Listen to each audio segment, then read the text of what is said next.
Okay, we are ready to go. We are right live. I hereby call this meeting of the Millburn CC School District 24 Board of Education to order at 7:01. Madam Secretary, can you please call the roll? John Lorenzen. Here. Brendan Murphy. Here. Peter Petrini. Here. Jillian Phelps. Here. John Ruggles. Here. Brad Scottrum. Here. Lisa Booster. Here. All right, let's rise for the pledge of allegiance. Pledge allegiance to the flag of the United States of America and to the republic for which it stands, one nation, under God, indivisible, with liberty and justice for all. All right, Madam Secretary, do we have any public comments? Oh, wait, we're here. Wrong one. There we go. Hearing procedures called to order, e-learning plan presentation. Okay.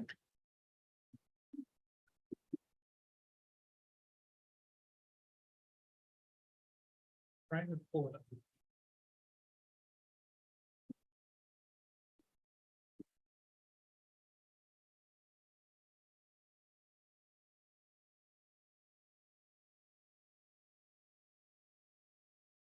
Got too many open here at the same time.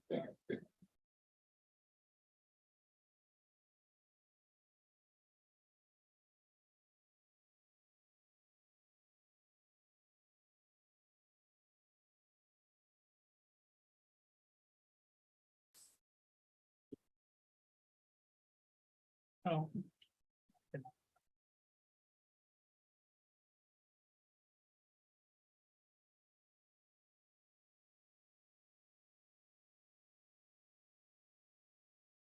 There it is. All right. Here we go.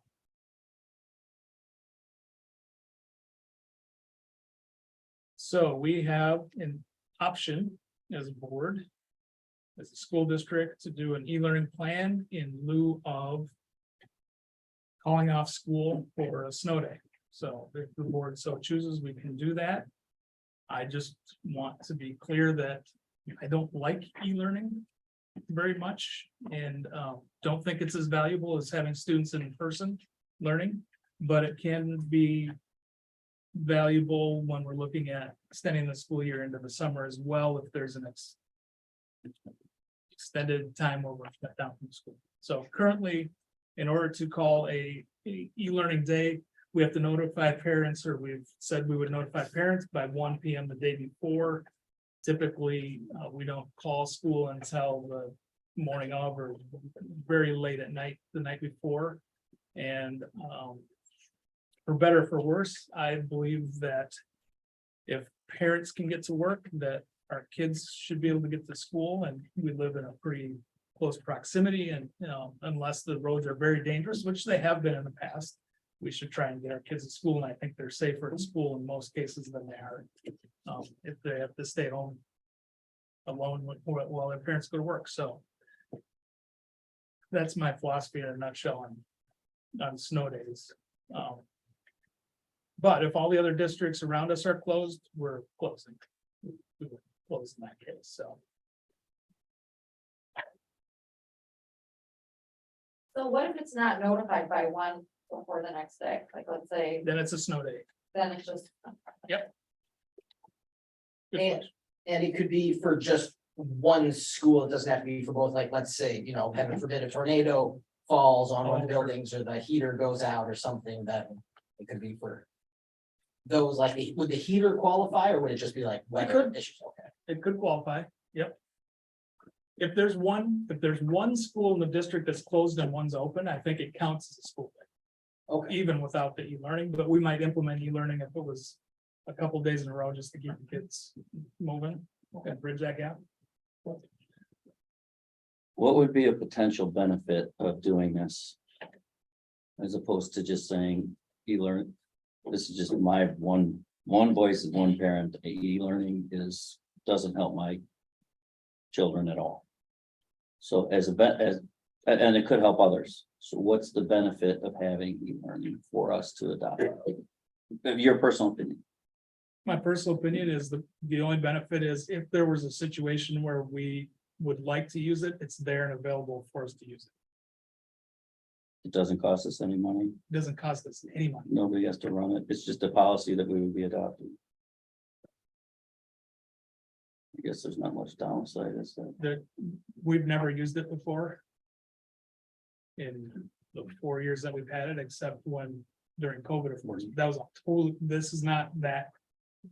This is not a remote learning plan. I know the difference is subtle.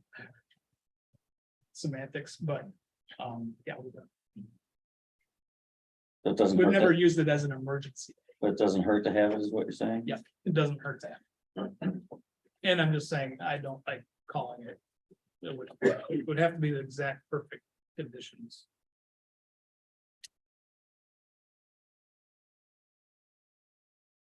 Hopefully, there's no snow days, period. No, that, you know, last year was wonderful.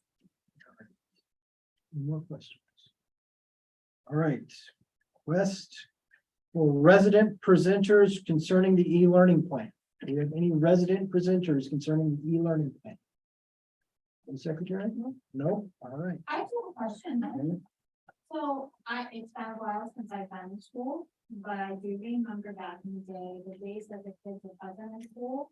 The funding was there, days if they're not, I don't know how that works. Is that still how the schools work with the funding?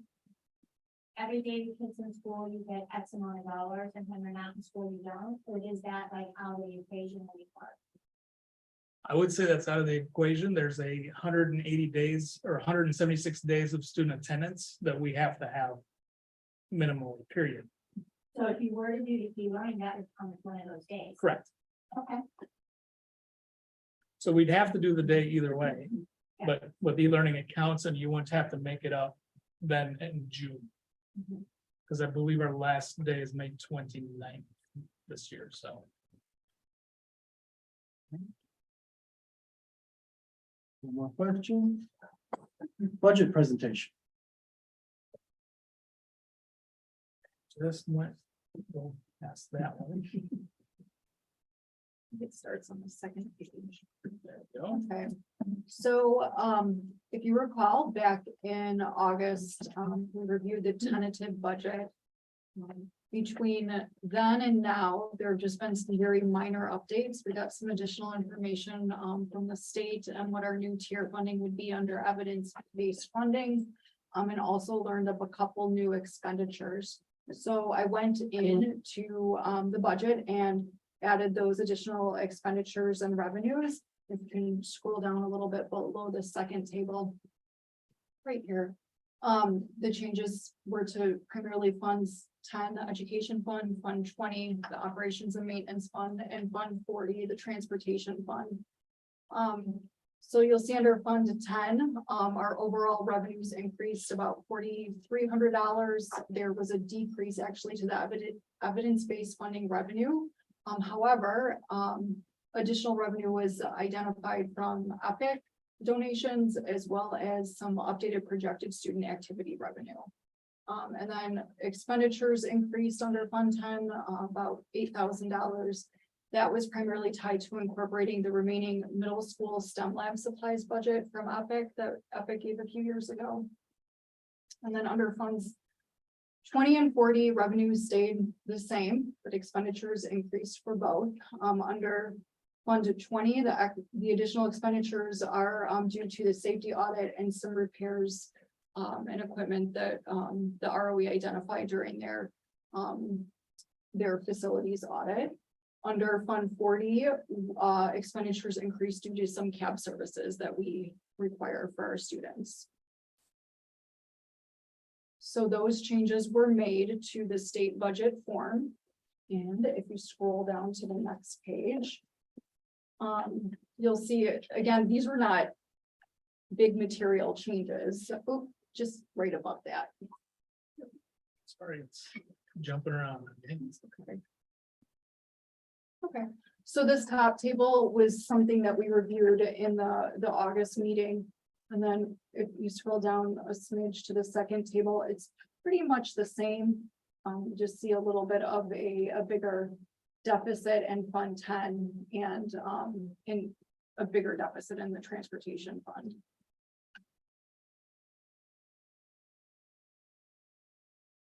Is the transportation fund deficit due to like the new lease and we had to pay for the lease in bit lengths and like we're paying interest on it? and Yeah, the that's a interest great will go question. down, essentially?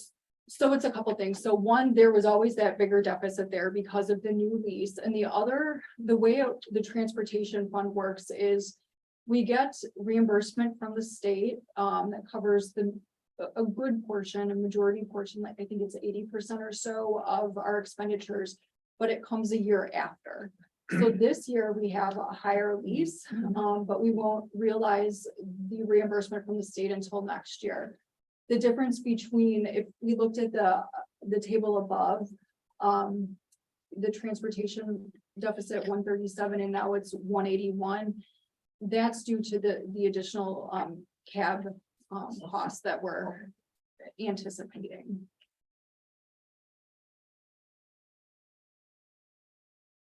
But other than that, the budget stayed balanced, which is good. We don't have to come up with a reduction plan. Any questions?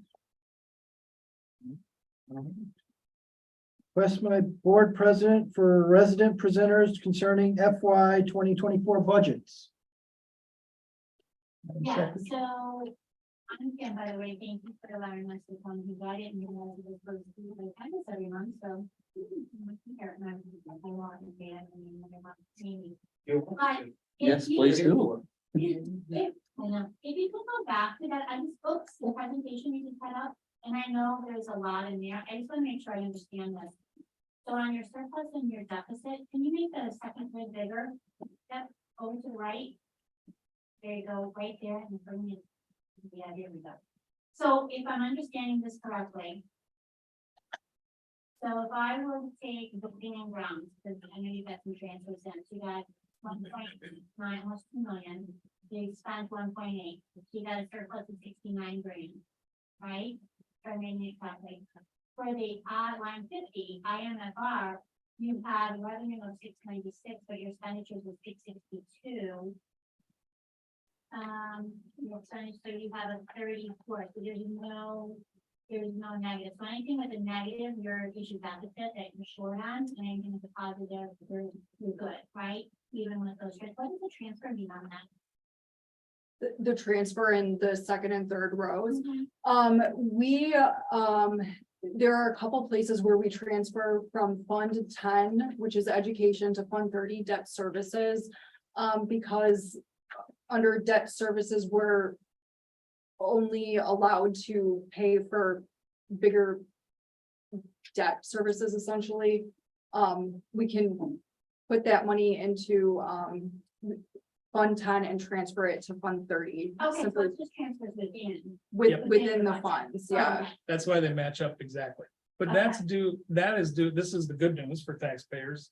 That's due to the property tax relief grant that Millburn qualified for last year. That we will do again, so we will be funding back to taxpayers $800,000, $800,000+. So we have to transfer that because we're abating it out of debt service. We have to transfer it out of the ed fund into debt service to push it back out to taxpayers. So this will be the second year in a row that we've abated $800,000 in taxes to our taxpayers. Okay, so a benefit to us and all of you, I'm assuming that. All of us, yeah. Okay, you can pay in this. process. And the reason that I personally wanted to come is that when I'm new to Briargate, so I just built a home, me and my husband there, and it's a large home, and I knew Lake County taxes were higher, and Jason, I want to thank you for your email with the song today. It's just to understand how this goes, because 50% of our tax bill is the Millburn School District. The other piece where we're at is Grays Lake High. Well, phase 2 in our subdivision, so when you come in, that is going to be Woodland School District and Grays Lake. So we have very different tax bodies in this Briargate subdivision. And the residents are just trying to understand you know, what's going on, how is this working? So Jason provided some insight into it, so I appreciate that. But So the tax rate for phase one, which is the Millburn portion, will be pretty close to Woodlands after next year. Because of the 2 years of abatement, and because in addition to that, our bond coming off, which was $5 million. This year, as you can see, $5.34 million is what we're paying, and that's paying off our last bond for the middle school. So that's essentially our mortgage will be paid off for that school now, and so that's coming off. That's gone, wiped out. So it'll be better. so comparable to Woodland. It should be, it's not gonna be quite as comparable to Woodland, but it'll be closer. When I looked at it last year, it's hard for me to predict because they have more going on as well, and if you look at Woodland and their district, they have a lot of commercial support. In their district, they've got the mall, they've got part of Great America, they've got back up a Cemetery Road, all of the development there of commercial, so they have much more commercial support that's helping offset for the specific homeowners, but that rate, we're still gonna be pretty close. Yeah, I don't even know what the rate is, I'm gonna be honest with you, I haven't looked at that, I don't know. Currently a lot less than ours. I've heard. I've heard. So it's good to hear that it's coming down, so for us, that helps, that's gonna help us. When you have new bonds that are gonna come out, and I think we kind of talked about that briefly, how far in advance do you vote on those? Like, is it, I'm gonna vote now, that this is gonna happen 3 years from now, or 5 years from now? Just so we can forecast out, how do you guys forecast out those bonds? So because that's a little bit of a complicated answer to the question. I can give for instance, let's say that we go for a bond referendum in the spring of 2025. So we're gonna do a year and a half of educating taxpayers about what our needs are. We're doing all kinds of assessments. This is what we need for our buildings. This is what we're gonna ask. We're gonna put that on the ballot in the spring of 2025. We won't capture that until the spring of 2026, A year. a year, I believe. Okay. That's what unless they can do it in the second half, I don't think they can turn it around that quick. Because the tax that it would already be calculated, I believe, if the election's in April. You'd already be getting your first payment. They can't turn that around that quick. So it would be a year out from that it would hit the tax bill, And then, for example. my last question would be, and we talked about this among some of the residents, is there a way to get a tax bill from the school? Prior date, we are willing to pay our tuition and school taxes, over 55 and older, so no kids or anything like that. Is there a way to give relief to a specific subdivision on a tax rate? I'm sure there is a way. How do we go about it or look into it, or Well, I have no that's- idea? I don't either. I don't know. If the district would have to sign off on that, and I don't know that we would be willing to. And the other taxpayers would. That would be a tough sell for us because, for example, in my cul-de-sac, there's 5 homes. Currently, none of the homes of those 5, 0 are sending kids to Millburn. So to have another subdivision with a tax break like that, where do you draw the line, I guess? And I understand a 55 and older community is a little bit different and a little bit unique, but I would imagine that other taxpayers would take exception to that a little bit. But I would guess you'd have to hire a tax lawyer to look into that. And then it would have to do, I'm sure with the village and the school district would all have to agree to that. I don't know. That's not the question that's come up before. No, I appreciate your honesty with it and being transparent. I mean, I'm here to learn about it. Yeah. And then when you come up with this rate, this might be a very rudimentary question. When you come up with the rate, how do you know what the rate is per home to get the revenue that you're going to need? We don't do it per home. So the rate's the rate, once it comes up, because it's all of our homes, all of our 3,000 taxing bodies are lumped together as one. As far as the district is concerned, when we do the rate. Okay. What helps you pay or what determines our individual bill is my assessed value and the rate applied to that. Correct, that I understand completely, but I'm asking, how do you come up with the rate? The rate is determined by the total package, all of our 3,000 taxing bodies together, lump sum, the value of that. And then we take whatever we collected last year, let's say it's 10 million.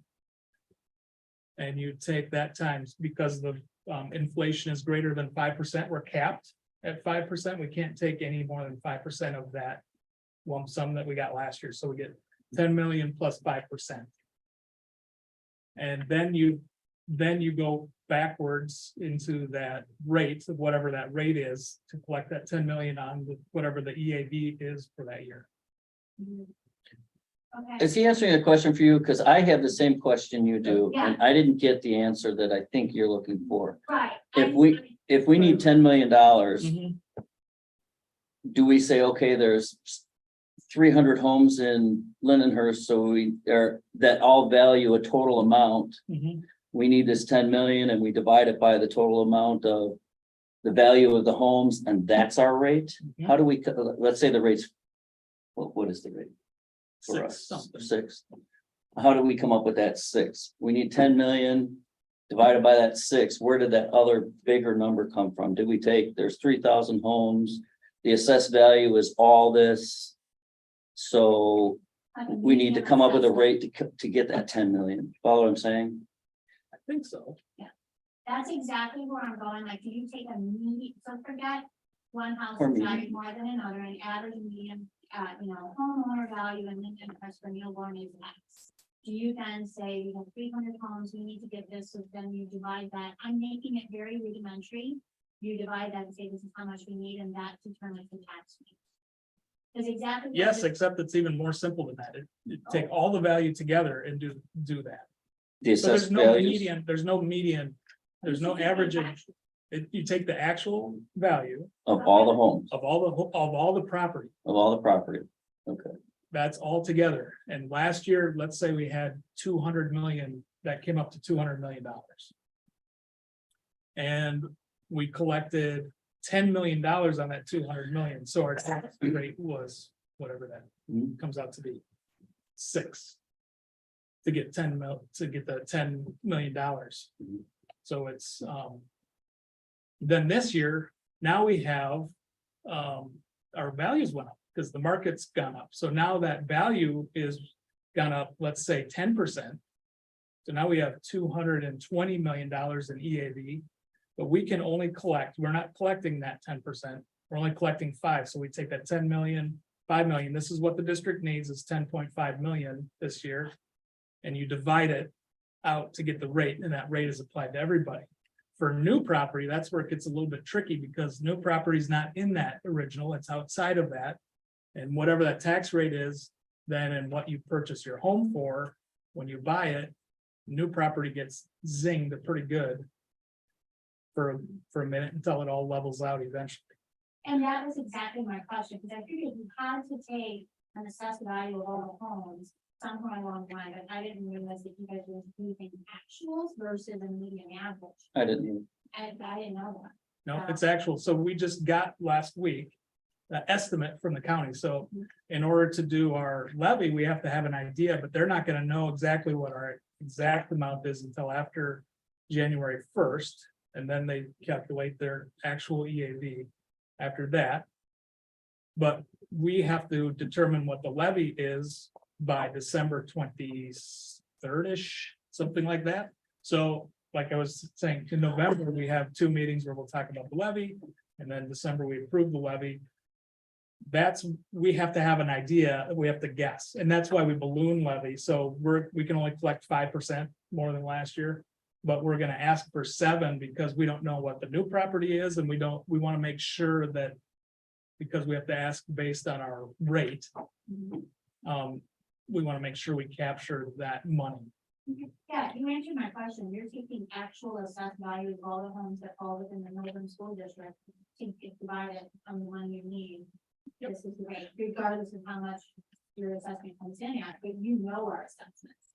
So you're taking actual assessment. Okay, I didn't know that. Yep. So in theory. If the property value of everything across the board tanked and was right in half. Our rate would actually double. Bingo. Correct? Okay. Yes. And that's what It I did. did see is that Millburn, when I look at previous, I just pick a home, I probably just one of you guys, who look this up. Is I saw that it was like covering like double back years past, exactly what you're talking about. And then I see that now it has slowly dribbled down a little bit. And now it's gonna drop more significantly. Because the bond is coming out, we're abating taxes. And the values are going back up, so to John's point, is the value, if our values double, our rate's gonna be cut in half. To get the same amount of money. Okay, thank you. I'm sorry that I have a question that All right. So. Thank you, Welcome to the district. and thank you. So we need to adjourn the public hearing? All right, I move to. Move to adjourn the public hearing. Second. all right. All in favor? No, Madam Secretary. Yeah, no, you did, Oh, to adjourn, it's no, okay. All in favor? Aye. Any opposed? it's easy to adjourn, hard to. All right. Let's go to the regular meeting. Call that to order. We've already done the roll call. Do we need to do another roll call? No. All right, we've done the pledge. Public comments. No public comment? No comments. All right. Addition of non-action items. No. All right. Action items. Adopt the FY 2024 budget. I move to adopt the FY 2024 budget. Second that. Seconded. Madam Secretary, since this causes money, so we do have to call. for it. John Lorenzen, Yes. Brendan Murphy, Yes. Peter Petrini, Yes. Jillian Phelps. Yes. John Ruggles, Yes. Fred Sketchum, Yes. and Lisa Booster. Yes. Okay, motion passed. Next up, approve the 2023-2024 parent-student handbook. We had discussions about this, so. I move to approve the 2023-2024 parent student handbook. Motion's been made. Need a second. Oh, I second. Thank you, John. Motion's been made, seconded. We don't need a roll call because there's no money, correct? Correct. All right. All in favor? Aye. Aye. Any opposed? Nay. All right, motion passes. All right. Approve the superintendent contract for 24 to 29. Any discussion? I think we've already talked about this. Need a motion to approve? I move to approve the superintendent contract for 2024 through 2029. Need a second? Second. All right. Madam Secretary, call the roll. Brendan Murphy, Yes. Peter Petrini, Yes. Jillian Phelps, Yes. John Ruggles, Yes. Fred Sketchum, Yes. Lisa Booster. Yes. And John Lorenzen. Yes. All right, motion passed. Thank you. Motion to. Thank you for sticking around. My pleasure. All right, motion to approve the e-learning plan for 23 to 27. This is what we just discussed. I move to approve the e-learning plan for 23 to 2027. Second. Made and seconded, no money involved, so all in favor? Aye. Aye. All right, any opposed? Motion passes. All right. Motion to approve the proposal for the safety audits with Allegiant. And this is the one for 5,000. Correct. Okay. I move to approve the proposal for safety audit with Allegiant. Right, motion has been made. Second. All right.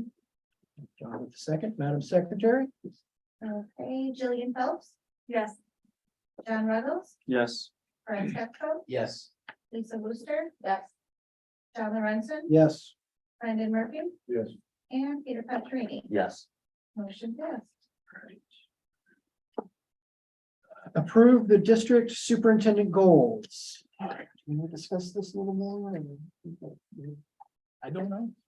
Well, do we need to discuss this a little more? or- One of the student achievement, obviously, but the only thing on the goals is looking at ELA and mathematics. There's a lot, is that because those are the only two things that are easily measurable? There's a lot more to academic learning than just two subjects. That's correct. Just because the easily measurable. Yeah, it's not, and it's not just the ease of the measurement, but that is a big factor. It's what it goes on our school report card. It's what's determining our own values to some degree. It's kind of important. But also it's important because it's the foundation for all other learning. So if you've got your reading communication skills, reading and writing skills, and your math skills are doing well, that's in the K-8 realm for sure. I think that's primary to what learning should be. And it matches with how much time we spend on those two subjects. So for us, reading really, if you look at this, the science of reading, it's into that K1, 2, 3, where it's key years for kids to develop their reading skills. And if they don't by third grade, they're gonna have a hard time catching up for the rest of their career. So we really focus on that in the elementary, and then not to say that math isn't important, not to say that social studies isn't important, and sciences are important. We also do all that. But those are the key areas. And then math, and by the fifth grade, it's kind of a determinant of how well kids. So it's do like in that- subject area. I had sort of similar concerns that you had. It's only like that because those are what we kind of measure. Because or are we adding throughout, this is our focus, but certainly we're gonna, STEM obviously is, or STEAM is one thing. I love our advanced program. I was talking to someone about how you can get into high school and actually get college credits based on advanced programs, that sort of thing, as you work through it. So I think that's important to be able to do that. And I know we don't call it out here. And do we need to? Probably not, maybe, but it's something, I thought the same thing. We're talking two subjects here. And then my worry is if, it's based on their score on this test, then we're only teaching to the test. We have great teachers here, great administration, thank you all. But that's just my concern with only seeing the two subjects on there. Yeah, it's a valid concern, and I think in our district, going back to prior superintendents, and I'll say this a lot. If we're focused on doing the right things, the scores will take care of themselves. That's one thing, one area that we monitor is that those reading and math scores. If we're teaching well and we're teaching what we're supposed to be teaching, those scores will be strong. And what we're measuring with those assessments aren't bad. They're pretty good. And the state test is a pretty good measure of standards. There's a lot of research on that. So if the standards are good and the assessment is a pretty good measure, it's never perfect. I take all testing with a grain of salt, but the trends over time should show that we're doing okay. So I agree. I don't ever want teaching to the test is a bad term. It makes me kind of squeezing the tummy, to be honest. I don't like that sound.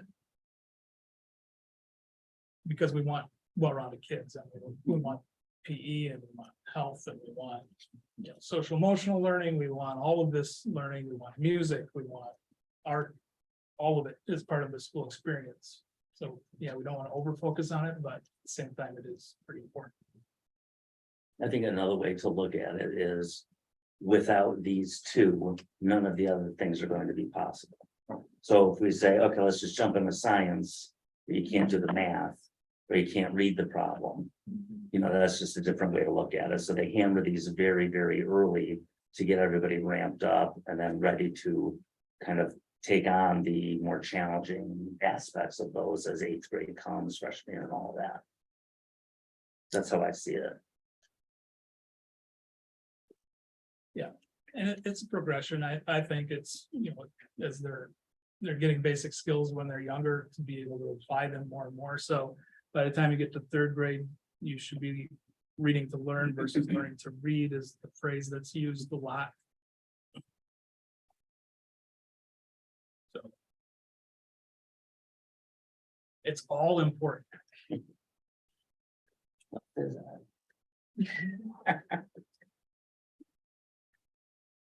Any other questions or comments? Want to do a motion on this? Move to approve the district superintendent goals. Second. Motion has been made and seconded. All in favor? Aye. Any opposed? All right. Consent agenda. So just, are we just like clearing the ranks of the substitute teachers, for people who said they didn't want to come back this year? Because I see like, I had the same thing.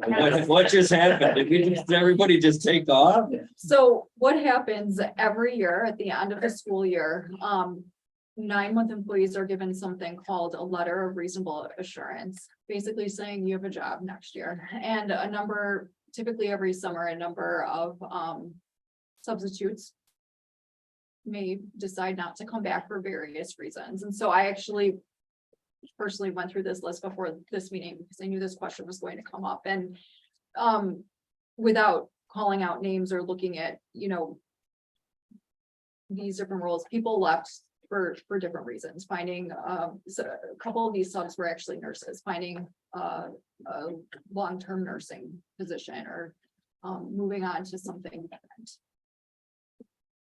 So this is typical that we see this year after year. So this was the group of substitute teachers who responded to the letter of reasonable assurance saying that they were not going to choose to come back to Millburn, even though the position was there for them. And we have enough subs now. Never. So if anybody's interested, we're still hiring subs. Never enough. Or bus drivers. Is what we talked about somewhere in this consent that we thought they would. Yes.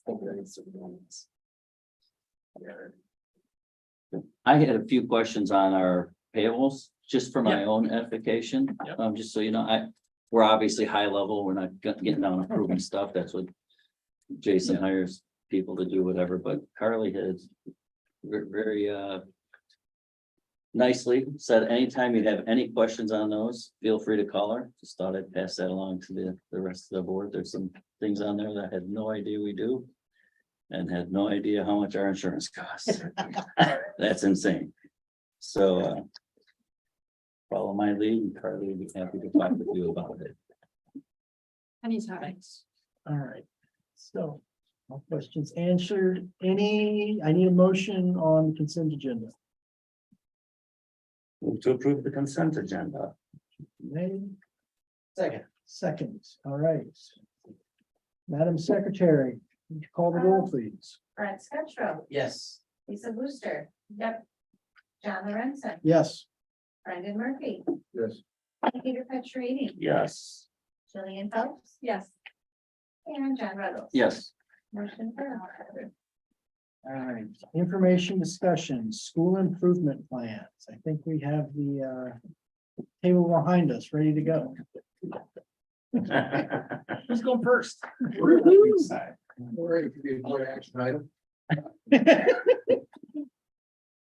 anybody want to go first? Thanks, Ben. You win. Do you want to be invited again, or do you want me to control? Yeah, I still got the link. Okay. First off, thanks for approving the superintendent goals. That probably wouldn't make the whole- Start.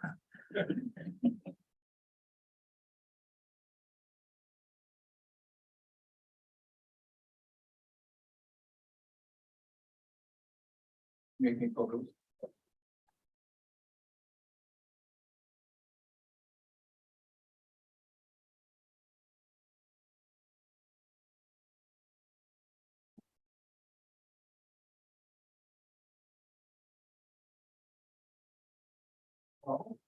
Those who do not know me, I'm Jeff Bolshire. So I'd like to share with you our school improvement plan for this school year. I do want to take some time to acknowledge the individuals that were part of our school improvement team, our school leadership team, which was the list of our leadership members, Lisa Jazzo, Mary Hershey, Jody Lawton, Angie Richardson, Damon Butts, Kelly Clendenning, Sue Stone, Kirsten DeCedith, Kelly Chamrick, Melissa Lawrence, Suzanne DeCoursey, Jane Soldier, Miss Gedko. So we actually spent 2 days over the summer looking at our progress, looking at a lot of data, determining our school improvement plans, setting our goals for the school site. Thank them for their time on this and helping us get things started with our school improvement process. But to get things started, I do want to kind of review last year. I know Dr. Lynn shared our successes that we had last year. So if you recall, we had a reading growth goal as a district. And so we were looking at the previous year and where we wanted to get to at the end of the school year. So we were looking at our growth compared to others around the country in regard to the math. And so we were transitioning to growth because growth leads to achievement. So we wanted to move from 41.5 percentile in growth to the 46 percentile in growth as a district. And actually we attained that. We got up to the 48 percentile in growth.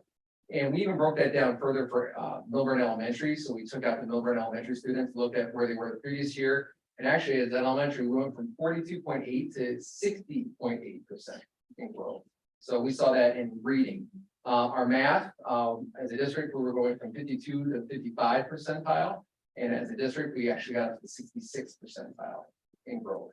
Pulling out Millburn Elementary, we went from 44.8 to 61.8 in growth. So we're still going to focus on growth this year, increasing math and reading growth, and also looking at increasing our sense of belonging. But I do want to kind of talk a little bit about those percentiles and what it means. So what in the world of statistics, it's called conditional growth. And so what that means is we took everyone's growth, and their growth is measured compared to other individuals at their age around the country. So obviously, if they have a higher percentile, they had higher growth. And so that's how we used our measurement last year. Then there's also growth targets. Growth targets are actually something that's set by NWA where they look at every single student, look at their history, look at where their achievement level's at, and they set a growth target. And it's not the same for every student. It determines to make sure that they're able to make continuous progress, but also closing the gap, especially if they have low achievement scores. So they determine a growth target. The reason why I'm mentioning that is as a school at Millburn Elementary, we're going to be transitioning into looking at growth targets instead of percentiles. But no matter what, both measure growth. I just want to clarify that before we move on. But as I mentioned, we're going to be focusing on growth targets. So really pretty much in a nutshell, statistically speaking, NWA says 50% of your students will hit their growth target. That's just the norm based on all the statistics that they've done with the NWA. So that's kind of the starting point, right? But where are we at? And why do we want to move towards growth targets? Well, it's easier to understand with our teachers. You hit your growth target, you're done.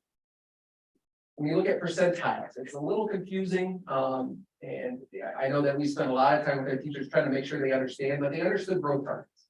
And as we're meeting over the summer, it just seemed like it was more clear for them. So that's where we're going to be trying to focus our attention. It still measures growth. It's just a little bit easier to understand for our educators. But no matter what, we're still focusing on growth.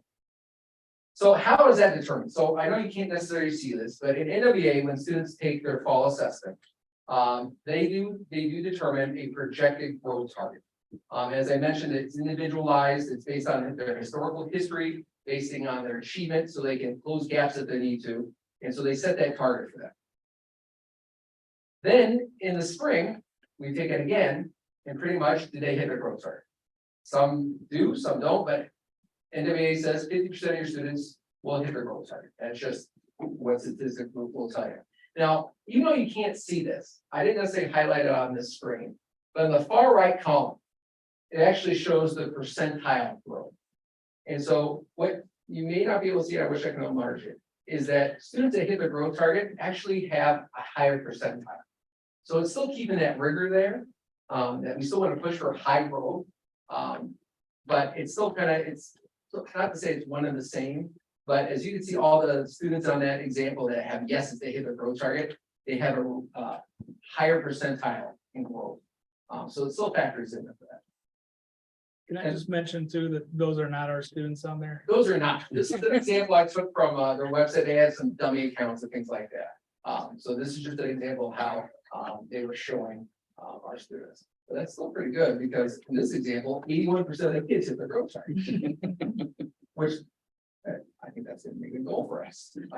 But how do we set this goal? So we had to look at historical data at our school. So looking at 3 years worth of data, I got all the way back down to 2018-19 before COVID, because we wanted to see where our students were at with hitting their growth target. So you can see in 2018-19, we're going to focus right now on ELA.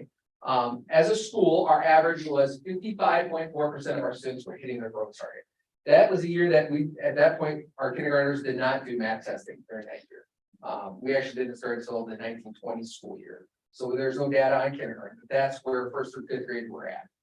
Then COVID hit. As you see below, we have no spring data because we did not do any spring NWA, so we did not know how our students did with their growth targets. Then in 2021, we had the mixture of remote learning and in person. And we did attempt to do math testing, but it was inconsistent data. We had students take it at home. And boy, were we shocked at some of those schools. And so it wasn't necessarily reliable data, so that's why we're not necessarily looking at that.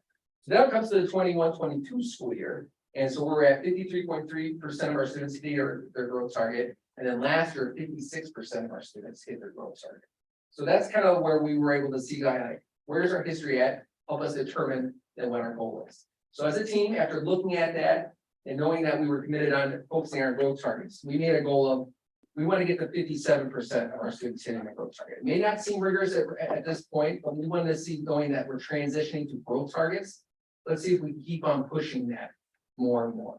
So that's going to be our ELA goal for this year. 57% of our students hitting their ELA growth target. For math, here's the history of math. Back before COVID, 48.8% of our students hit a growth target on average. 21-22, 53.3%. And then last year, 59.1% of our students. So that's kind of a nice, even before COVID, you know, we were kind of looking, come back from COVID, that we had to get our students caught up, and we are still getting caught up, but hitting that growth target is really helping us close those gaps. And this is broken down by grade. This is broken down by grade. So when you're looking at second grade from 22 to 23, you're like, woohoo, what? But then when we look at fifth, so you can use these charts to say like fifth grade, not so well. Right, you can see some And trends. then you set your goals. We see some trends, but then we break down into what grade levels they're gonna be doing. Especially if we're not seeing that historical aspect of hitting their targets, why not? Then we start digging a little deeper. Is it instructional things? Well, we've had some changes in instructional practice. We've had some change in teachers over the last 4 to 5 years. So there's been some turnarounds. So there's a lot of variables in there, but it starts those discussions that we have at those teams. And I'll highlight one grade level, because we always kind of look at the cohort of kids, you know, where they see. So like last year, second grade, you noted that they had some great growth in hitting their target, 70%. The year before in first grade, 44.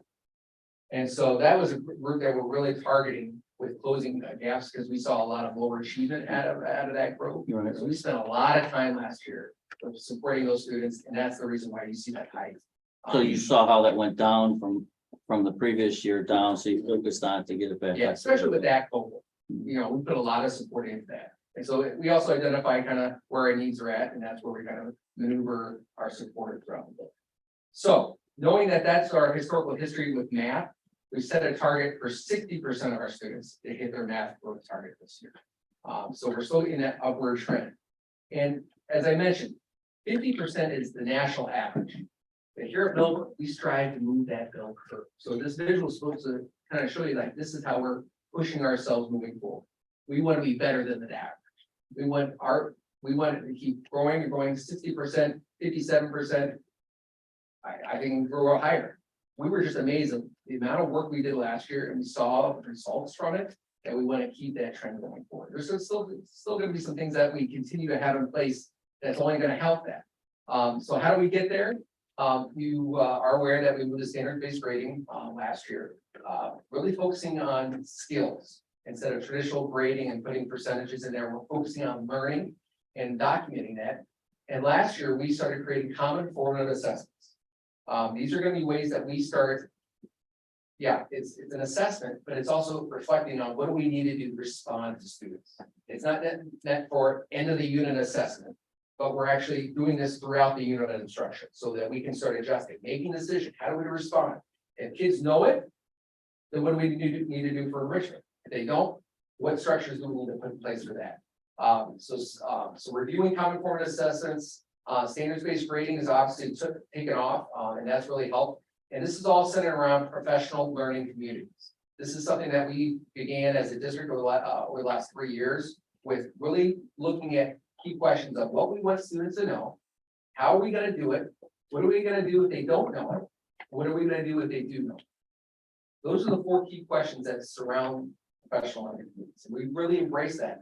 And that's what our grade level teams are actually doing this year. We're focusing on math when it comes to PLCs, because over the summer, as I mentioned, as we're working on the school improvement plan, we're also looking at how we have those powerful discussions, looking at data, not NWA data. It is actually assessments we create of what students are pretty much, how are they responding to our instruction?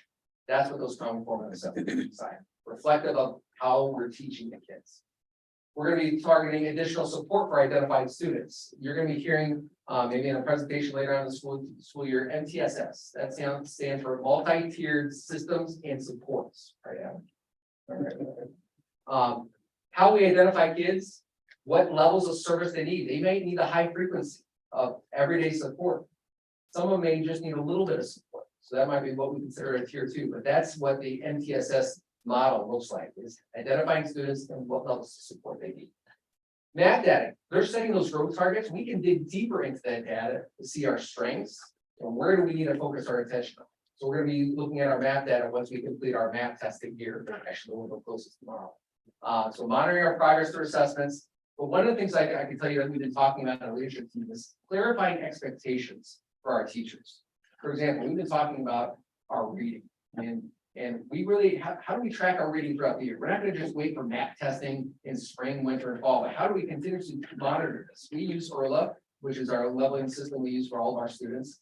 And that's designed for us to continuously look at our students' progress with reading all throughout the year. But it's also putting in that data and making sure what are our expectations for putting in the data? How frequently do we need to put in data? Because we're going to have these discussions on a frequent basis. So having clarity behind that. And then also, how often do we need to meet with our students that we're identifying? And so it's something that there's been a general rule of thumb and nothing that's been written down, but now we need to make sure this is a clear-cut expectation. No matter what grade level you're at, no matter what classroom you're at, this is what our students need to have for frequency of their support. So clarifying those expectations for our teachers. Are those students included in the bell curve? Absolutely, The special needs ones? absolutely. So they're all in, so, We're gonna be monitoring them because we also want to see their growth as well. right, so the numbers that you showed, they're all included They're in that. all That's in. fantastic. Yeah, all of that. Switching gears to belonging. When we start looking at increasing a sense of belonging, we want to target 3 key areas: parents, staff, and students. And I will tell you, this is still an ongoing discussion right now at a building level here at elementary. But one of the things we did commit on that we know that we want to make sure we target and focus on is increasing opportunities for parent involvement. We've done some great things over the last few years, even before COVID, of parent involvement, but what are some things we can do different? For those of you that came to Millburn Showcase, last year, that was a great success. That got parents in there. Before we called it Literacy Night for a number of years, but last year, we're like, how do we celebrate everything that's going on in our building? And that was a great turnout. Parents came with their families, and we want to use that to our advantage to say, all right, what worked there? Why did so many come? Is it because, kids were included in that? We had great turnouts for our first grade animal research projects during the school day. 5th grade had their space unit projects that they brought in parents for. That got parents engaged. That's what we want to focus in, is how do we engage parents in our school community? So that's what we want to try to increase this school year. So last week at our staff meeting, we had a brainstorming session. So these are all the brainstorms that our staff put together of ways where we can increase parent involvement in our building. Now, some of these things that we could do, some of these that, you know, the leadership team has yet to kind of dig deeper into this. This was just a brainstorm. But there's some things that we used to do back long ago that we may want to come back to. There might be some, maybe some joint ventures that we have with Epic. There's some things that Epic actually is already planning that's already posted in there. But this kind of gets the process started that, yeah, we have some things that work that we want to continue to do, but we want to create more of those opportunities to engage families. And then we're going to continue to work with staff and students with their sense of belonging, because things that we've done with our staff last year, we wanted to build our staff, our relationships, our connection. Here at Millburn Elementary, we are a big building. In addition to 100 staff members that we have, we also have 30+ CEDAW staff members that we also want to make sure they're included as part of our community. And so we actually had a group of our teachers known as the Miracle Committee. How do we start forming those relationships with staff and seeing each other on a regular basis? Because I can tell you, if you're on the west side of the building, you may not see anybody on the east side of the building for a few days unless you're actually taking that walk. So how do we gauge those staff members? And so we set up each month there was either a AM treat in the morning, which we've had breakfast and things like that, or in the afternoon on a different month, we'd have a nacho bar or something like that, just to bring everybody together and connect outside of that work environment. And that really brought a kind of a different positive feel to our school culture. We've actually approached staff meetings in a different way.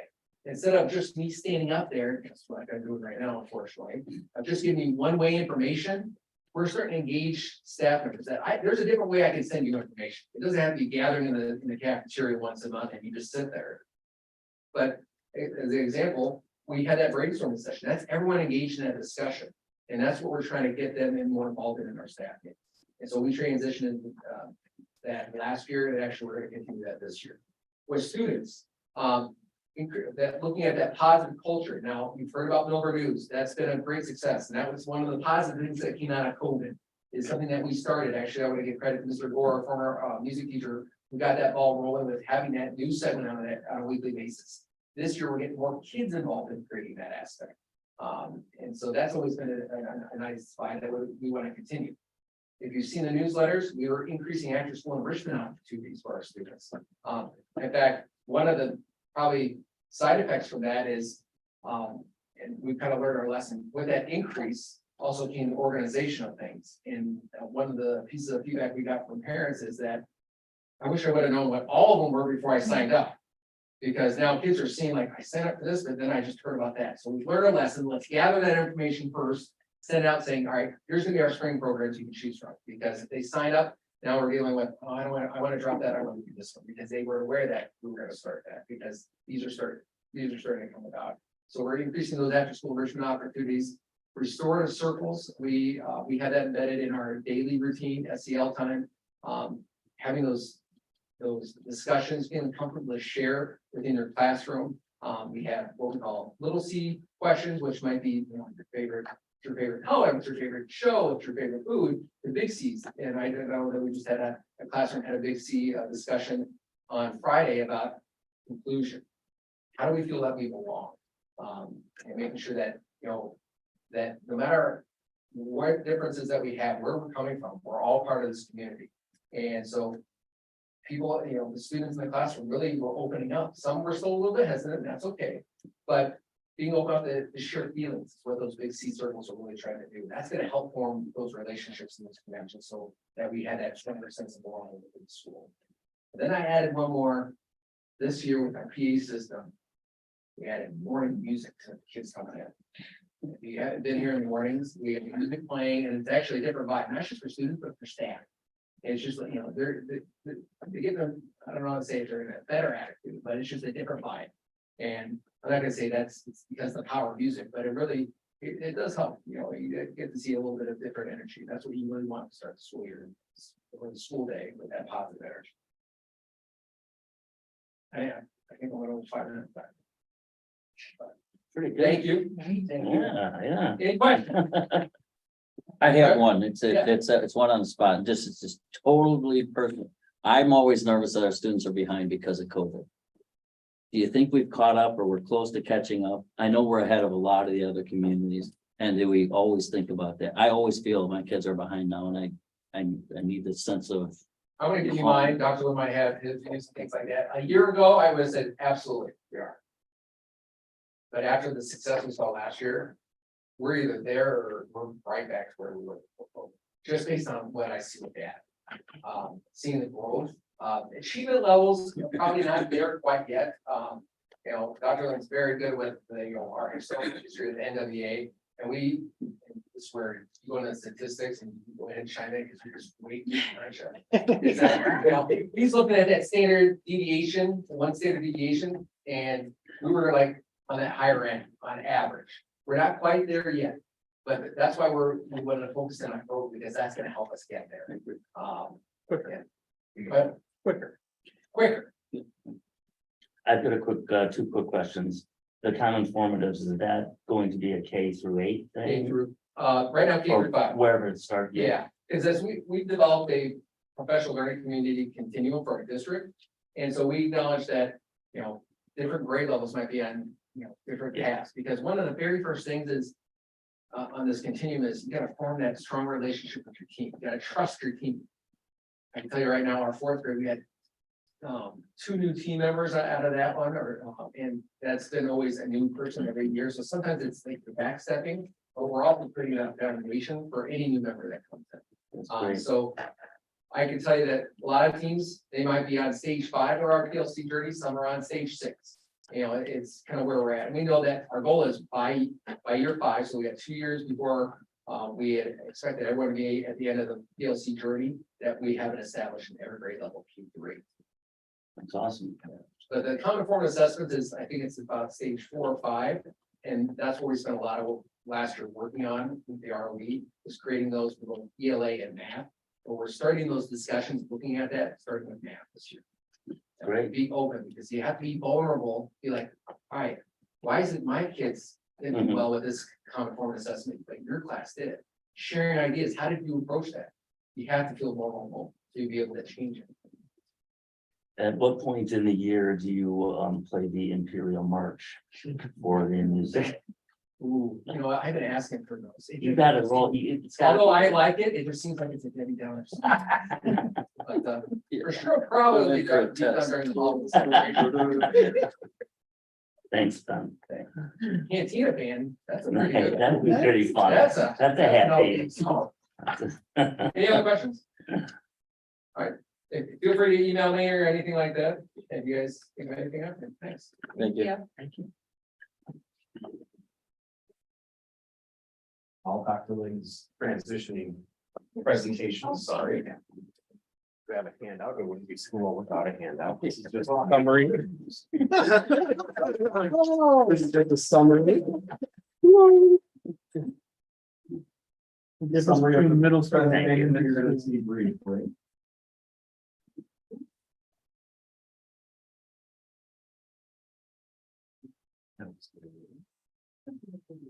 So I would like to highlight there's gonna be similarities between presentations from the elementary and the middle school, there always is. There's gonna be some differences along the way as well. But this is a product from a culmination of staff members working together with me. Started at the end of last year with team leaders, worked over the summer with team leaders and a few other auxiliary staff members. To kind of develop some goals for our school improvement plan. And then continue fine tuning into the first month of school. So it's a culmination of staff members all kind of working together on this. One thing you'll see here on this slide is you'll see culture and climate is going to be one of our areas of trying to improve in and developing that sense of belonging. Parents, student, and community, our stakeholders, the involvement that they have with our school, and then outstanding academics. And it shows there, you know, we're always looking to kind of increase those NWA scores in math and reading. And I want to highlight something from last year because it came up earlier today. Is, you know, we don't want to lose focus of all the other wonderful things that are happening in other content areas in our school. There is a slide in here later on that I'll highlight. I'll bring us back to that too, but we had a conversation as a whole staff last year when we were doing the same work for our school improvement plan last year. And we were talking about how all of our staff members contribute to the scores that we get in math and reading. So that's a science teacher and, doing math and science, that carry over the math skills. And it's a social studies teacher, increasing the amount of times kids are reading nonfiction material, because reading nonfiction increases reading scores. Science teachers using writing up a science lab with, the different components of that is also good for the writing aspect of increasing reading and math scores. So even down to like math, PE teachers, we talked about how their break in the day is engaging their brain in a completely different way. And it's making them more prepared to learn. Or sometimes kids are just, that's what makes them excited about school. And so the value of PE teachers, our specials teachers, the entire building kind of is all in on this. Let's look at some NWA scores. So this is hot off the presses. It's going to show a comparison of fall to fall at the bottom. So you'll see that those green is good. So where it says 68th percentile there to 70th percentile, that's green is good, means that things are on track and we're performing well. If you compare fall to fall, you'll see that was the bottom line. That's achievement. So that's like how high our kids are scoring. That's great. But the growth part is actually the part that we're going to be doing some focus work on during the course of the year. This is in reading. So like you heard earlier, the 50th percentile is kind of, right in the middle of that bell curve. And so we're just a little bit to the right of that, a little bit positive of that at the 52nd percentile. And so we need to keep working on that. And we want to see that yellow result turn into a green result and, kind of get into the higher scores both on growth and achievement. Now wait until you see math, you'll see higher numbers here. So you're going to see the growth is 69th percentile. Is that what that says? Yes, correct. A little bit fuzzy for me, but and then the achievement also went up quite a bit when you compare fall scores to fall scores.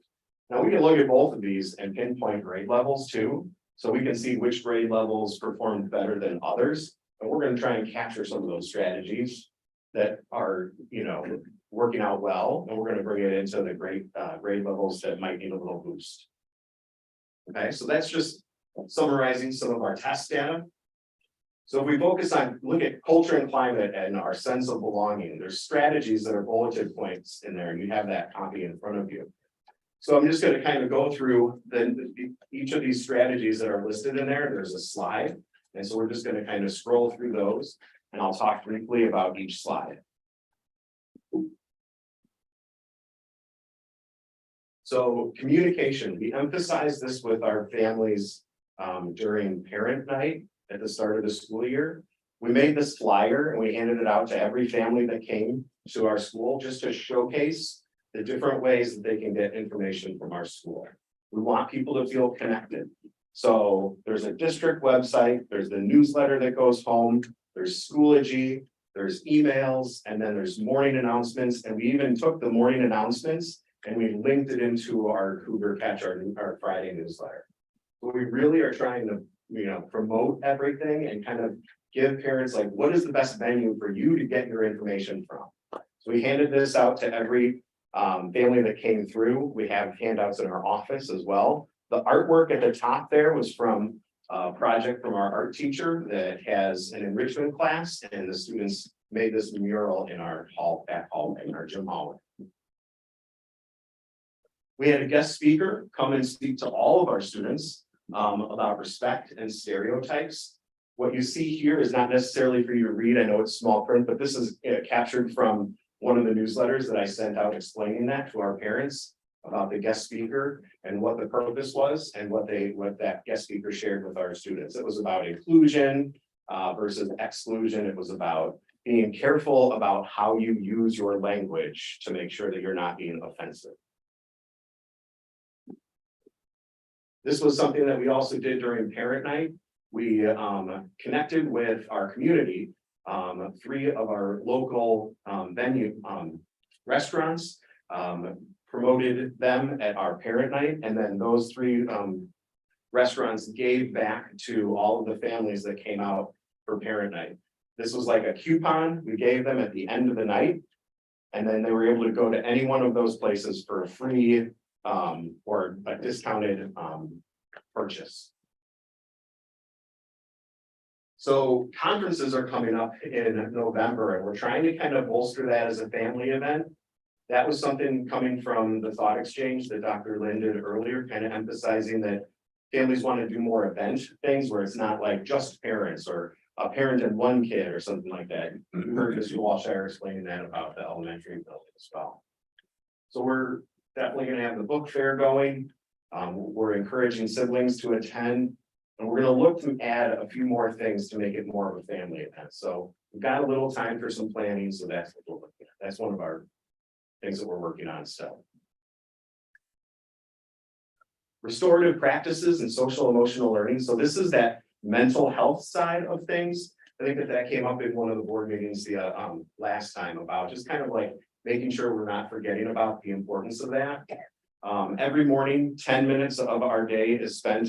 The first 10 minutes of our day is spent with students, kind of going over the day. The purpose is to prepare minds for learning, build up communication skills so kids are comfortable talking in front of others, finding similarities with others, and then supporting one another. So you've heard Mr. Walshire talk about restorative practices and restorative circles.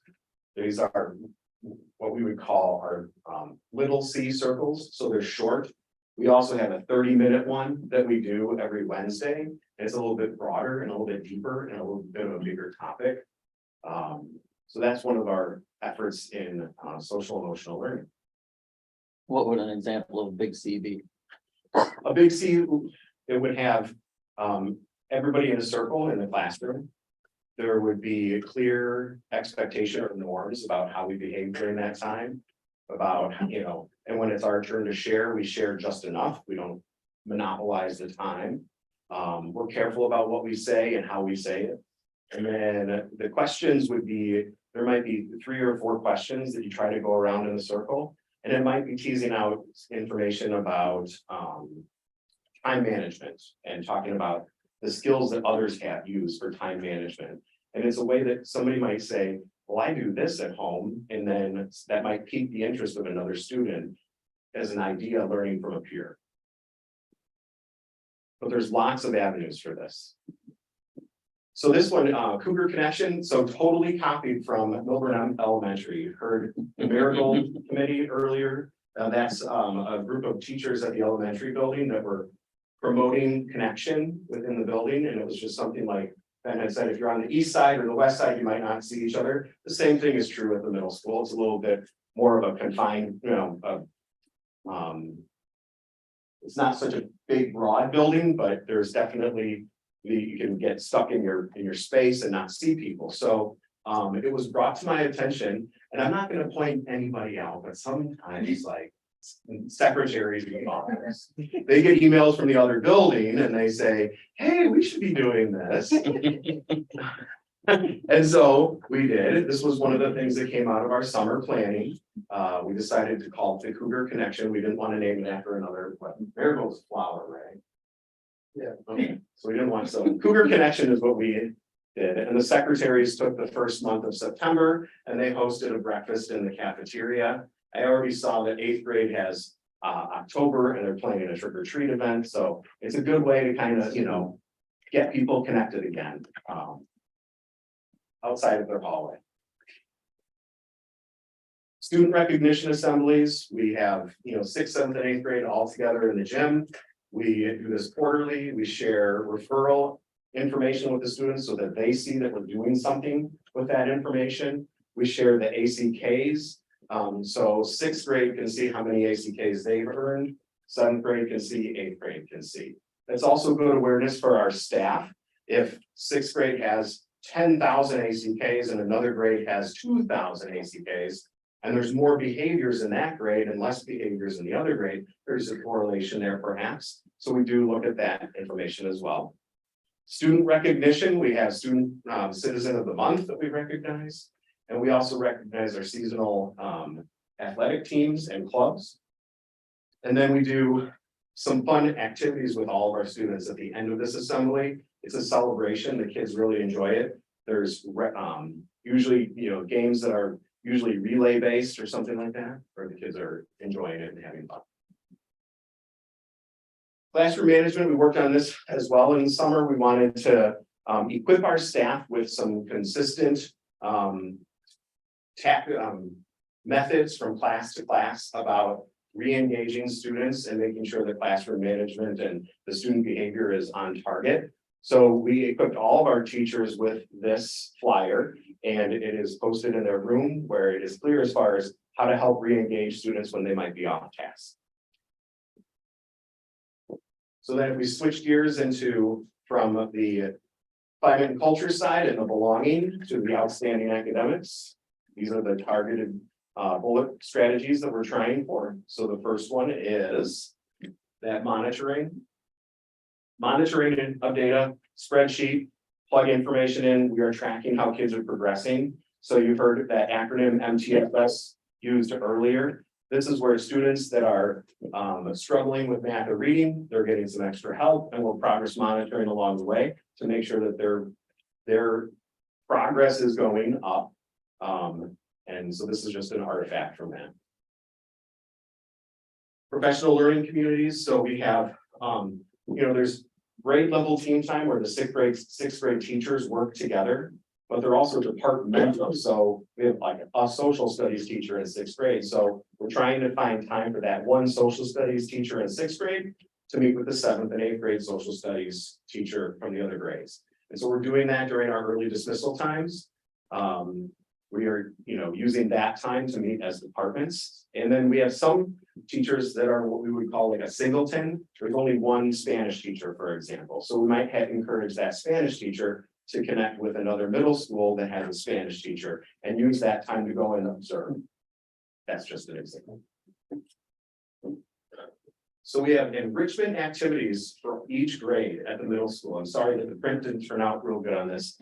I can send you a copy of that, but in the middle, it kind of highlights eighth grade, seventh grade, sixth grade, and what's available for kids to take. And we kind of did this on purpose where sixth grade, it was a little bit more limited, where it got broader for eighth graders and more choices. So you can see in eighth grade, there are classes like pre-med health, technology, coding, CAD engineering.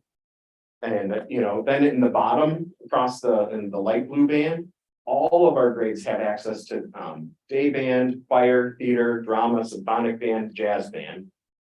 We have a gifted program. It's called AIM. And this is a focus on problem solving and collaboration and challenge activities. Now, to be in the gifted program, you have to test into that. There's a test that you have to take. You have to get a certain score to be included into that program. But it is one of those ways how you kind of, as a school, we're not just teaching to the middle of the ability group. We are working on the lower ends, the kids that are struggling with reading and math. But we're also tailoring education for the kids that are really high performers that need to be around other people like them and think like they do, because it makes them feel more comfortable during the day. And then also with some different kind of challenge activities. Quick question. So these enrichment classes, are those during the school day? Yes. Okay. Yep. Some of them are elective based and some of them are a rotation of like specials. Now, AIM, is that split up into different subjects? Like you could be AIM in math and not in reading, or you're in AIM for all? So in middle school, if you're in AIM, you would go to like what would be the enrichment AIM class. You were still, if you qualified for AIM at a younger grade for math, you're going to be in the high level of math class in the middle school. So It's not instead of being necessarily the reading.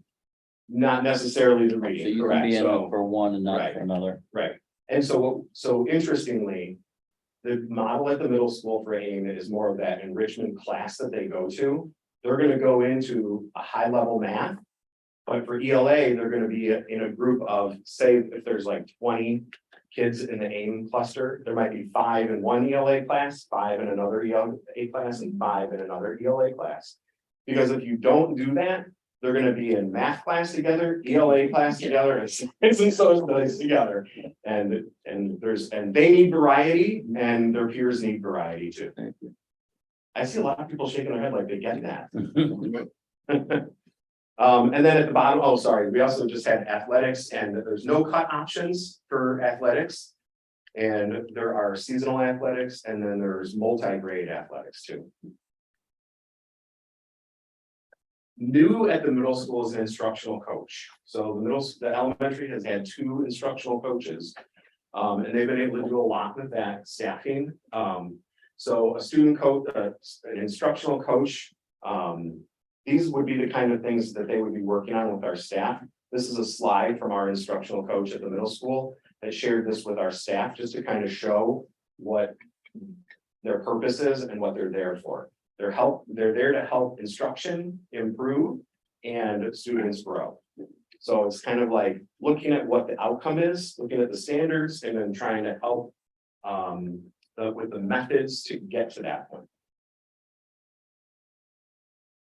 There's a math curriculum pilot program going on. There's teachers and administrators that are working in it with a committee. They're looking at vendors to present their curriculum to our staff of teachers and administrators. That group will select some pilot curriculums, either 1 or maybe 2 to pilot and kind of weigh out pros and cons. They'll do an evaluation. They'll get to a point where they want to make a recommendation, and that will probably be something that you all will see towards the end of the year.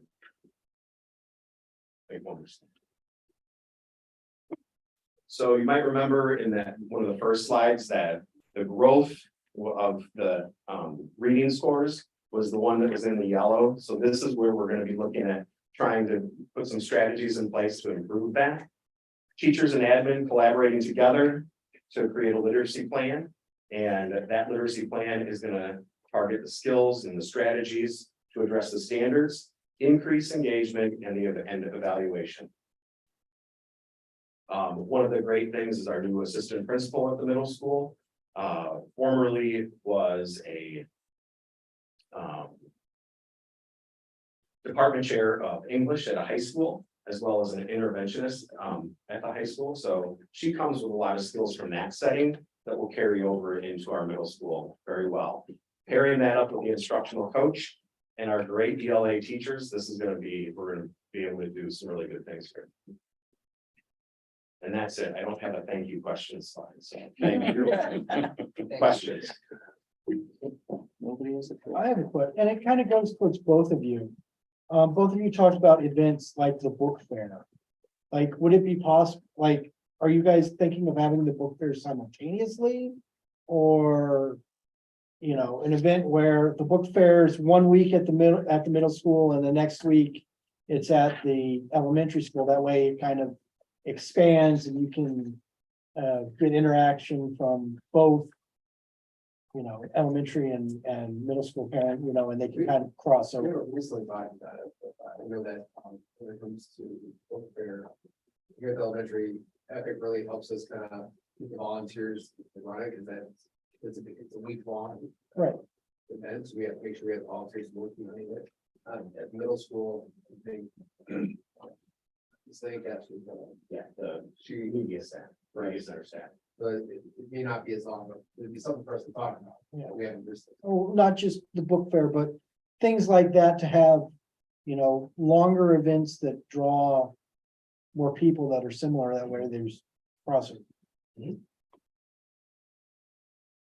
This is totally off topic, but I'm gonna save myself an email. Do our kids stop at their lockers in between classes in the middle school or no? I think it's different by grade. I think that there's some coaching from the teachers to say, hey, take your things for this class and this class. If you're not gonna bring your backpack with your things in it, and you're gonna, you know, go to your locker, take the stuff that you need for this class, and this class, so you don't have to go back and forth several each time. And then when you go for right before lunch, drop things off, and then when you come back for lunch, grab your things for this class, and this. So they do stop at their lockers in between classes sometimes. Oh, yes. The reason I asked, I went to pick up my son's backpack the other day, I almost threw my shoulder out. It's like 15 or 20 pounds. Yeah. And he's like, I don't stop at my locker. I'm like, I'm pretty sure you can. And I would bet you would go through that and pull out things from supply, like. From the start of the school year supplies, Bray has 5 notebooks in there. He doesn't need 5 notebooks. Just Jim pulls on there. He needs 1 notebook. Thanks. But Yeah. Thank you. I don't think we did. All right. Public Act 0970609 salary and benefits. Okay, it's posted. We did our due diligence and there it is. That's it. Quick question on that one. So looking at the total compensation package, it looked like it was like salary plus health benefits, but for Pretty much. other things like tuition reimbursement or like that didn't seem like it was included in there. It just So- seemed like it was totally those other two columns. Yeah, the Public Act only requires salary, health insurance, housing allowance, vehicle allowance, clothing allowance, bonuses, loans, vacation days, and sick days granted. Yep. Awesome. Any other questions? No, all right, FOIA request. Again, it is posted. on- It is. complete. Any questions? Future agenda items, strategic planning. Okay, so next week, hopefully, I'll present to the board plan for a strategic planning for this year, because that's in my goals. Now that you approved a few minutes ago, so here we go. A plan to start the plan. A plan to start, plan. And then the math pilot, as Jake mentioned, talked a little bit about the math. Hopefully by next week, have the math committee present what we're going to pilot this year. And then have the board approve that pilot at the second October meeting, so we can get going on that by November, be ready to rock and roll. So we want to narrow it down from 5. We saw 5 vendors present their materials last week, which was narrowed down from 27, which was narrowed down from 100 and some. So we're going to talk about our process and how we've narrowed it down as a committee, what we're looking for, present that to the board, present to companies to pilot with materials in our K-8 curricula, and then go from there. If the board has any questions about that at that time, be able to fire away. And that's next week. Next week, Because so we have Indigenous a board Peoples meeting, Day, we're just 1 week into it. correct, so that's exactly what I have written down to make sure everybody remembers. Next week, October 2nd is our next board meeting, so it's a quick turnaround. Much to the chagrin of the math committee. But they are awesome. I'll go right into my superintendent. Yeah. report. The math meeting with the math committee last week. I mean, we have some very talented teachers who are looking into this and who really have a passion for math and for teaching, and they're so knowledgeable. Just being around them for a good part of the day was really fun for me to see, and we're in very good hands. And we've got a really strong academic minded team, not just with math, but other staff as well. Man, I was impressed with them so much, so I just wanted to share that. On another note, I've been monitoring the morning traffic and how long it takes during drop off, and I know some of you are in that stuff, so to speak. So it's about, at the most, right now, it's about 3 minutes that you would have to take and sit and have the traffic backed up, which is not too bad. It's about a stoplight and a half. So it doesn't slow down much. And one thing that I've noticed is the traffic is so much heavier on Millburn Road this year. But then I recalled that Stern School Road shut down, so there's a lot more going by here in the morning. Because it's only 1 out of 5 cars that's actually turning into one parking lot. It's not that much. It's the traffic going east and west on Millburn Road that's really kind of clogging up the system. So hopefully, once Stern School opens up, we'll see an even better result, but it's not bad. And it's actually better getting out this year, having it in the front in the morning, because there's a left turn lane. So if you were in that last year, and recall, if you were coming down Crawford Road and had to turn left last year, it backed everybody, and no one could leak out to the right. It really jammed up things sometimes. And it actually it took longer to empty out than it did this year, so. I'm monitoring, looking at it, if you have any questions about it, or see anything that could change and help it out even more, great, but it's not too bad. It's a lot better than I expected. And that's it for me. Business office. Just a couple of quick things. We wrapped up our financial audit last week, or pretty close to wrapping it up. It went really smoothly. So this is our auditors looking at our overall financials and internal controls. They got through it pretty quickly, and they believe that they'll be completed with the audit in October, which is much earlier than last year. I think last year was January. And then just one other thing, we hired 2 new bus drivers, as you saw on the consent agenda, so that's pretty exciting. Does that mean we have a full slate? Pretty close. I budgeted for a third, but I mean, this is great, so. Board reports.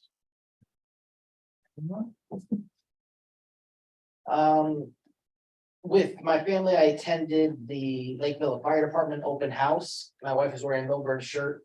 The woman says, "Oh, Millburn, I teach there." Second grade teacher, last name begins with a B. Sounds good to me.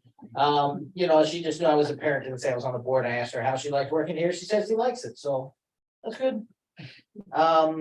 Last Wednesday at the Lakeville Library, Dr. Carter spoke about referral GPS program. It's mental health access. So one of the issues, even if people have insurance, a quick overview of it, even if people have insurance, it can take you a while to get in to make the appointment, a month, 2 months. And so what this will do, it'll provide access to not only students, their families, also employees, because even with some insurance, you only get 5 visits a year. So it'll get your appointment time down to like 1, maybe 2 weeks out. And if you've used up all your insurance, or if you don't have any insurance, then it'll help cover that. So that's cool. And also he spoke a bit about having Narcan in the schools. And we might not think, we're having kids OD in the elementary school, but a lot of the overdoses can occur from, they get a parent's wisdom tooth medication, and so it's accessible. It's an opioid reversal agent. So yeah. Anyone else? We had the 24-hour challenge. Awesome. Shout out to everybody who runs that. It's just fantastic. I spent almost the whole day there. But my son didn't want me there. So I had to go over the common area of the side, but the kid, I could tell every kid had a blast. I love how our middle school introduces the kids with Timberley and their 24-hour challenge and Timberley to kind of get them excited. It's fantastic. And if your kid ever goes, make sure you show up and embarrass them a little bit. All right, I also went to the 24-hour challenge. I didn't see you there, but I embarrassed my kids, so just I can't go away. So They get silly. take the stuff, give me the stuff and go away. So it was really fun. It was so cool. And I saw Jake and I saw Jason there. They had a lot of fun. Kids had a lot of fun, but they were tired. One other report, after talking with Jason, I reached out to Old Mill Creek government, for lack of a better term, trying to get an intergovernmental meeting with them. Haven't heard back yet. But we would like to start coordinating efforts more with them. So we will see if that bears any fruit. I'll continue to update the board if anything changes or if we get any progress. We do have closed session. So Under Open Meetings Exemption Act. Number 9, closed meetings. Student disciplinary cases, 5 LCIS 120-2C9. I'm entertaining a motion to move to closed session. I move to, we go to closed session for that reason. All right. Any second? The second. We don't need roll call, do we? No. We do? All right, Madam Secretary. All right, John Lorenzen. Yes. Brendan Murphy. Yes. Peter Petrini. Yes. Julian Phelps. Yes. John Ruggles. Yes. Fred Sketchum. Yes. And Lisa Wooster. Yes. And if the board doesn't mind, if I could invite Mr. Rollins and Mr. Jorgensen to join us, because they have a little bit more firsthand knowledge about the incident. If that's okay with the board. Okay, and then for the public, we will close the meeting. We'll come out of the session and We'll be done. we'll be done. We'll be taking. Thanks. See you, Carly. See you guys.